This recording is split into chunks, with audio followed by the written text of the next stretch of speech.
The leader of the rebellion was a slave named Babbo. He ordered Captain Cereno to sail the ship back to Senegal, the slave's homeland. But food and water were low, so the ship stopped at an island off the coast of Chile to get the needed supplies. When it arrived, an American ship was in the harbor. The American captain, Amasa Delano, thought the Spanish ship might be in trouble. He would offer help. Babbo decided to remain close to Captain Cereno and act as if he were the captain's slave. Babbo would kill him if he told Captain Delano the truth about what happened. Now, here is Shep O'Neill to continue our story. As Captain Delano came up in his whaleboat, he saw that the other ship needed scraping, tarring, and brushing. It looked old and decayed. He climbed up the side and came aboard. He was quickly surrounded by a crowd of black men. Captain Delano looked around for the man who commanded the ship. The Spanish captain stood a little way off, against the main mast. He was young-looking, richly dressed, but seemed troubled and tired with the spirit gone out of him. He looked unhappily toward his American visitor.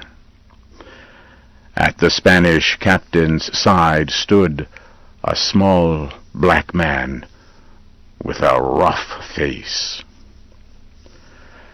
Captain Delano struggled forward through the crowd, went up to the Spaniard, and greeted him. He offered to help him in any way he could. Captain Benito Cereno returned the American's greeting politely, but without warmth. Captain Delano pushed his way back through the crowd to the gangway. He told his men to go and bring back as much water as they could, also bread, pumpkins, sugar, and a dozen of his private bottles of cider. The whaleboat pushed off.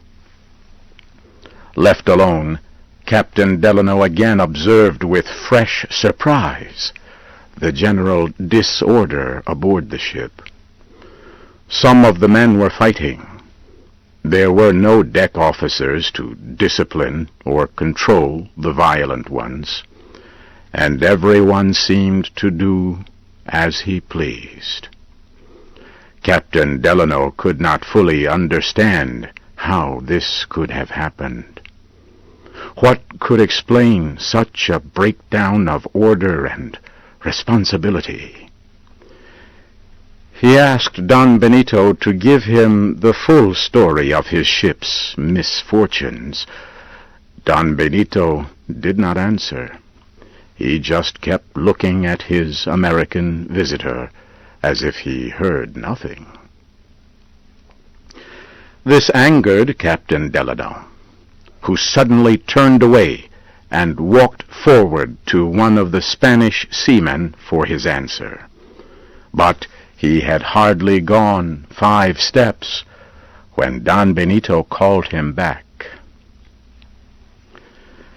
"It is now 190 days, Don Benito began, that the ship sailed from Buenos Aires for Lima with a general cargo, pedigree, tea, and the like, and a number of Negroes, now not more than 150, as you see, but then numbering over 300 souls. The ship was officered and well manned, with several cabin passengers, some 50 Spaniards in all. Off Cape Horn we had heavy gales." Captain Cereno coughed suddenly and almost collapsed. He fell heavily against his body servant. "His mind wanders," said Babbo. "He was thinking of the disease that followed the gales. My poor, poor master." "Be patient, senor. These attacks do not last long. Master will soon be himself." Don Benito recovered, and in a broken voice continued his story. "My ship was tossed about many days in storms off Cape Horn, and then there was an outbreak of scurvy. The disease carried off many whites and blacks. Most of my surviving seamen had become so sick that they could not handle the sails well. For days and nights we could not control the ship. It was blown northwestward. The wind suddenly left us in unknown waters with oppressive hot calms. Most of our water was gone."